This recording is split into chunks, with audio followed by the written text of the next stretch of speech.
மாதிரி அப்படின்னு சொல்லிட்டு. ஸோ எனக்கு இங்கிருந்து வீடு வந்து ஒரு 1.5 மணி நேரம் தான் இல்லையா? அது எப்ப நான் ஊருக்கு போனாலும் மதுரை வந்துட்டு தான் போ முடியும். ஸோ மதுரை என்னோட ரொம்ப ஃபேவரட்டான ஒரு பிளேஸ். அண்ட் அஃப்கோர்ஸ் மல்லிப்பூ சாப்பாடு எப்ப வந்தாலும். So it's really nice. மக்கள் ஆல்சோ ரொம்ப பாசம் காட்டுறாங்க.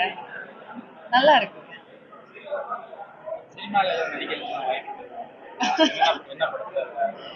இல்ல சார், கதை கேட்டுட்டு இருக்கேன். மேபி யாராவது நல்ல ஒரு கதையா இது மூலமா ஏதாவது வந்ததுன்னா சந்தோஷம் தான்.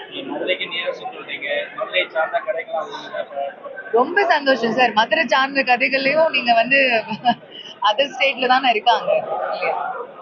அது சந்தோஷம் தான். வந்தா சந்தோஷம் தான். எதுவும் வேணாம்னு சொல்லுங்க.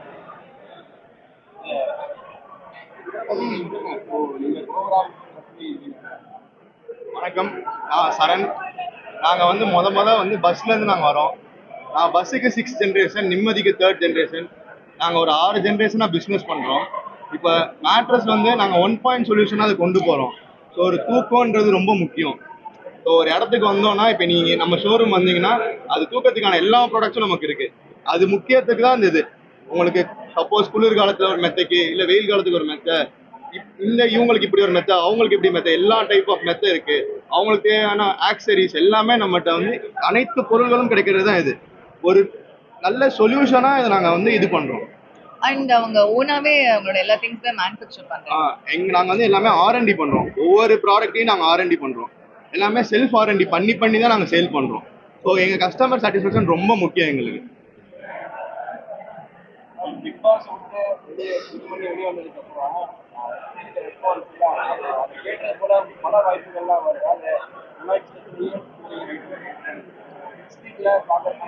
என்ன சார் இது சின்ன ஈவெண்ட்னு சொல்லிட்டீங்க? 6th ஜெனரேஷனா இவ்வளவு பெரிய ஒரு ஈவெண்ட் ஓபன் பண்ணிருக்காங்க.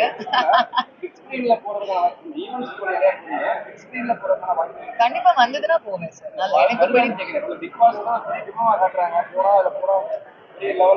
அப்படிலாம் இல்ல சார். அது ஒரு ஷோ, ரியாலிட்டி ஷோ. அது நான் உள்ள போயிட்டு வந்திருக்கேன், வின் பண்ணிருக்கேன். அது போயிட்டு வந்தா படங்கள் பண்ணணும் அப்படி வந்ததுன்னா கண்டிப்பா பண்ண போறேன். சார் இப்போ பிக் பாஸ்ல இருக்கீங்க, வாட்டர் சார் அவருக்கும் மதுரை இங்க வந்தீங்களா? அவர் எதுவும் பேசுனீங்களா? ஏன் சார் அதெல்லாம் இல்ல சார். இப்போ பிக் பாஸ் போனதுக்கு அப்புறம் நீங்க வந்துருக்கீங்க, வெளியே எப்படி சார் ரொம்ப நல்லா இருக்கு. மக்கள் ரொம்ப வரவேற்பு கொடுத்தாங்க எனக்கு. அவங்களுக்கு அவங்க வீட்டு பொண்ணா என்ன பாக்குறாங்க. அதுக்கு மேல என்ன சந்தோஷம்.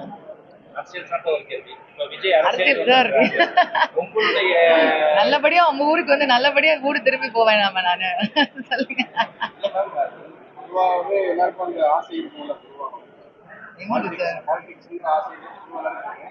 உங்களுக்கு இருக்கா?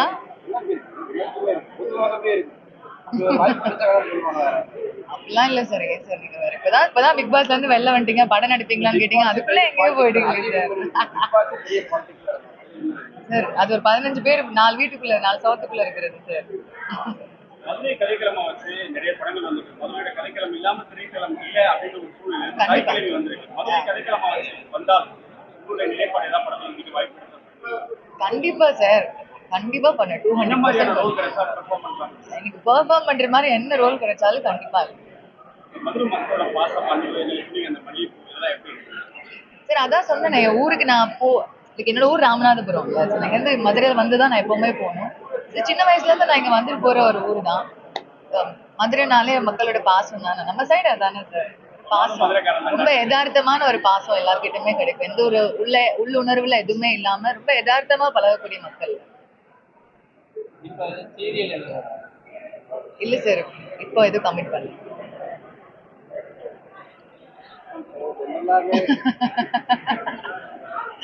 சொல்லுங்க. பிக் பாஸுக்கு வெளியே வந்ததுக்கு அப்புறம் உள்ள நட்பு நண்பர்கள் எல்லாம் பழகி இருக்கீங்க. வெளியே வந்ததுக்கு அப்புறம் அந்த நண்பர்கள் நட்பெல்லாம் உண்மையாவே அந்த நட்பெல்லாம் இருக்கா இல்ல உள்ள இருக்கு? நட்பு எப்படி சார் பொய்யா இருக்கும்? இருக்கலாம். உள்ளுக்குள்ள வந்து நீங்களே சொல்லிருக்கீங்க, உள்ளுக்குள்ள பாத்தீங்கன்னா கேமுக்காக ஸ்ட்ராட்டஜிக்காக நட்பு கூட பயன்படுத்துறாங்க. அந்த மாதிரி எதுவும் இருக்கு? எத்தனை நாள் பயன்படுத்தலாம் பழகுறீங்களா? பாக்குறோம். அரோரா, ஆதிரை, தியானா, கனியக்கா எல்லாரும் கூட பேசுறேன். வாட்டர்மேன் ஸ்டார்ட்லாம் பேசுறீங்க. அவர் பிஸியா இருக்காரு சார் நிறைய ஈவெண்ட்ஸ்ல. ரீசெண்டா அவருடைய பயணத்தை அவருக்கு எப்படி வளர்ச்சி இருக்குங்க பாக்குறீங்க? அதை பாக்குறீங்களா? அது எப்படி அவர் ஒவ்வொருத்தவங்களுக்கும் ஒரு வளர்ச்சி சார். இல்ல மேம், அவருடைய வளர்ச்சி எப்படி இருக்குன்னு பாக்குறீங்களா? நீங்க எப்படி இருக்கு அவர் இன்னும் வளர்ச்சி அடைஞ்சிருக்காரா? இல்ல சார், அதுக்கப்புறம் நான் உள்ள போனதுக்கு அப்புறம் அவர் வெளில வந்ததுக்கு அப்புறம் பார்க்கல சார். பிக் பாஸ் உங்களுக்கு என்ன கருத்து? சார் அது ஒரு பெரிய ஒரு இட்ஸ் நாட் ஈஸி. அது ஒரு லைஃப் டைம் ஒரு மெமரி உள்ள நிறைய விஷயம் கத்து கொடுக்கும் சார். இப்போ உங்களுக்கு எனக்கு பிடிக்கலன்னா நீங்க அந்த பக்கமா போயிடலாம், நான் இந்த பக்கமா போயிடலாம், பார்க்க வேண்டிய அவசியமே இருக்காது. பட் அந்த வீட்டுக்குள்ள அப்படி கிடையாது. பிடிச்சிருக்கோ பிடிக்கலையோ எல்லாரும் கூடயும் தான். அதுதான் அது ஒரு விஷயம். அங்க என்னனாலும் நம்ம ஒருத்தவங்களை ஃபேஸ் பண்ணி தான் ஆகணும்னு இருக்குல்ல, அந்த ஒரு விஷயம் அங்க இருந்து இட்ஸ் ரியலி நைஸ். நமக்கு நமக்கு ஒருத்தவங்க கிட்ட டேர்ம் சரியில்லைன்னா கூட we can talk, நம்மளால பேச முடியும், ஒரு விஷயத்த கன்வே பண்ண முடியும். என்னதான் ஓடி ஓடி வளர்த்தாலும் தூக்கம்ன்றது இன்றியமையாது. நல்லா தூங்கணும்னா ஒரு பீஸ்ஃபுல் லொகேஷன் வேணும். வீட்டுக்காரமா இருக்கட்டும், அடுத்த கட்டு இந்த மாதிரி. இப்போ பீஸ்ஃபுல்லான இதுக்கு வந்து என்ன மாதிரியான ப்ராடக்ட், என்ன ரேஞ்சில் இருக்கு?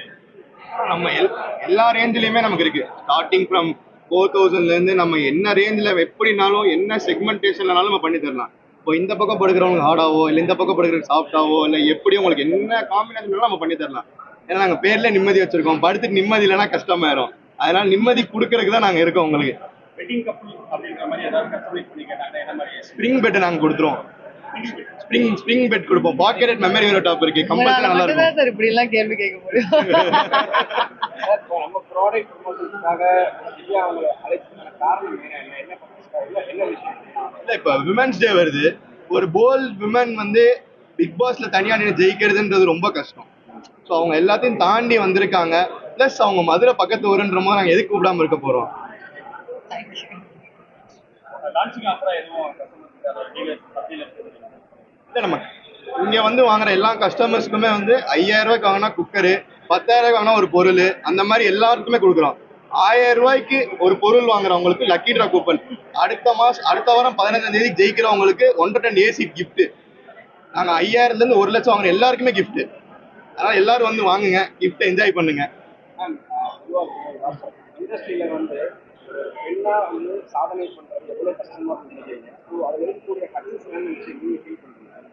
ஒரு உச்சத்துல நீங்க அடையணும், ஒரு நடிகையா வரணும் அப்படின்னா எந்த ஒரு வேலையிலுமே, இப்ப உங்களோட தனிப்பட்ட வாழ்க்கையிலுமே என்னோட தனிப்பட்ட வாழ்க்கையிலுமே உள்ள எல்லாரோட தனிப்பட்ட வாழ்க்கையிலுமே ஒரு விஷயத்துல நம்ம ஹை போனோம்னா நிறைய அப்ஸ் அண்ட் டவுன்ஸ் வரதான் செய்யும். அதெல்லாம் தாண்டி தான் போகணும். நடிகையா இண்டஸ்ட்ரியில வந்து என்னென்ன மாதிரியான பிரச்சனைகள் சந்திக்கிறதுக்கு உருவாயிருக்கு? நிறைய பேர் பிரச்சனைகள் 1008 இருக்கும் சார். அது அப்படிதான் சொல்லுவாங்க. இல்ல அந்த மாதிரி உங்களுக்கு பிரச்சனைகள் இருக்கா? வாய்ப்புகள் கிடைக்குதா? அந்த வாய்ப்புகளை தேடும் போது அதுக்கான தடைகள் வருதா? என்னென்ன மாதிரி தடைகள் வருது? ஏன்னா அது நான் தான் சார் சூஸ் பண்றேன். எனக்கு ஒரு விஷயம் வருதுன்னா அதை நான் எடுக்கணுமா வேணாமாங்கிறது என்னோட சாய்ஸ் தான். எனக்கு பிடிச்சா எடுக்க போறேன், பிடிக்கலன்னா வேற வேலை பார்க்க போறேன்.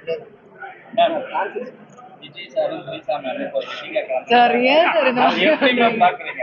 சார்? அது ஒரு கல்யாணம் சார். கல்யாணத்துக்கு 4 பேர் வரதானே சார் செய்வாங்க. ரீசெண்டா எவ்வளவோ ரூமர் ஸ்ப்ரெட் ஆகிட்டு இருக்கு. இந்த டயத்துல ரூமர்னு நீங்களே சொல்லிட்டீங்க. இல்ல வரும்போது நிறைய விஷயங்கள் உண்மை ரூமர் எல்லாமே சேர்ந்துதான் வரும். அப்படி வரும்போது நேற்று அவருடைய நானே ஒரு 80 நாள் உள்ள போயிட்டு இப்பதான் சார் வெளியில வந்திருக்கேன். எனக்கு இந்த நிலையில எப்படி பாக்குறீங்க? உங்களுடைய பார்வையில நீங்க சார் ஒரு கல்யாணம் சார். அது கல்யாணம்னா ஒரு 1000-2000 பேர் வரதா செய்வாங்க. சேர்ந்து வரதா பிரச்சனை. இப்ப நான் போறேன், நீங்க வரீங்க, உங்களுக்கு தெரியும்னா ஹலோ ஹாய் அப்படின்னு சேர்ந்து போறது. சேர்ந்து வந்ததுதான் பிரச்சனைன்னு சொல்றாங்க. ஒரே மாதிரி காஸ்டியூம் போட்டு வர பிரச்சனைன்னு சொல்றாங்க. இதை எப்படி பாக்குறீங்க? ஒரே வேலை ஒரே காஸ்டியூம், அது ஒரு தலைவரா சம்பந்தமே இல்லாம என்ன போய் அடிமட்டத்துல இருக்கிற என்னைய போய் கேக்குறீங்களே சார். பார்வை நீங்க போல்டா டிசிஷன் எடுத்த ஒரு பெண்மணியா உள்ள இருக்கு. அதுக்கும் கல்யாணத்துக்கு என்ன கருத்துக்களும் போல்டா சொல்லக்கூடிய ஆளா இருக்கீங்க. இந்த டிபார்ட்மெண்ட்டை பொறுத்த சூழல் பொறுத்த வரைக்கும் நீங்க இதை எப்படி நீங்க அவங்க ஒரு தனிப்பட்ட அது ஒரு பர்சனல் சார்.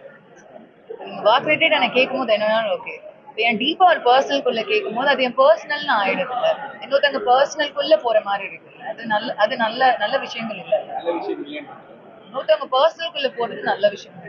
என்ன அவங்க மேபி ஒரு இந்த மாதிரி ஒரு ஒர்க்ல இருக்கிறனாலயா இல்ல இந்த மாதிரி ஒரு நடைமுறை வாழ்க்கையில இருக்கிறனால நம்ம அவங்கள எதுவுமே சொல்லிட முடியாது சார். வேலை வேற, பர்சனல் வேலை சார்.